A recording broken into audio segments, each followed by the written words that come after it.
आणखीन एक मोठी बातमी। पुण्यातील सदाशिव पेठेत एका भिंतीवर हिरवा रंग देत फुलं अगरबत्ती लावून चादर चढवण्यात आली होती असा धक्कादायक प्रकार समोर आलाय। यामुळे शहरात वेगवेगळ्या चर्चा आणि राजकीय वातावरण तापलंय। या घटनेची भाजपच्या खासदार मेधा कुलकर्णी यांनी गांभीर्याने दखल घेतली। त्यांनी तातडीने सोशल मीडिया पोस्टच्या माध्यमातून हिंदू समाजाला सजग राहण्याचं आवाहन केलंय।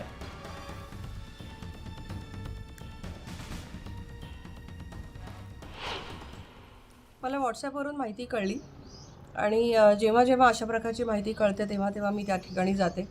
कधी कधी खरोखर त्याच्यामध्ये तथ्य असतं।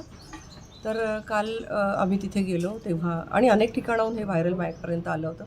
मागे सुद्धा शनिवारवाड्याच्या संदर्भात माहिती मला कळली होती आणि ती मी अनेक अधिकाऱ्यांपर्यंत पोहोचवली होती विविध पातळीवर।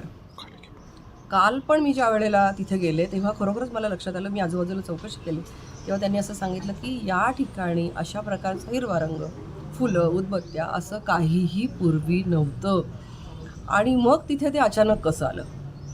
तर या गोष्टींची माहिती मिळाल्यावर त्वरित उपाययोजना केली पाहिजे असं मला वाटतं। मी अनेकांनाही आवाहन केलेलं आहे आणि आपल्या जमिनी, आपल्या प्रॉपर्टीज किंवा एकंदरीतच सगळ्या गोष्टी या सुरक्षित राहाव्यात यासाठी नक्कीच माझं हे आवाहन असणार आहे। वळूयात अन्य काही बातम्यांकडे। नुकत्याच पार पडलेल्या विधानसभा निवडणुकीत 150 मतदारसंघात गडबडी केल्या गेल्या आहेत। बारामती मतदारसंघातून अजित पवार यांचा सुद्धा 20,000 मतांनी पराभव झालाय असा मोठा दावा केलाय राष्ट्रवादी काँग्रेस शरदचंद्र पवार पक्षाचे आमदार उत्तम जानकर यांनी। तसंच अजित पवार यांचे 13, एकनाथ शिंदे आणि भाजपचे 107 आमदार निवडून आले आहेत असा दावाही त्यांनी केला।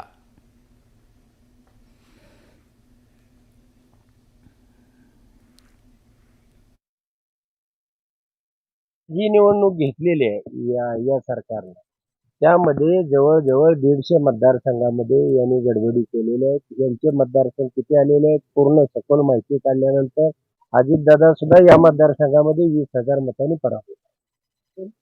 जवळजवळ अजितदादांनी त्यामध्ये 1,80,000 जी मतं पडलेली आहेत त्यापैकी 1/3 म्हणजे 2/3 असं प्रोपोर्शन तिथं सुद्धा लावलेलं होतं।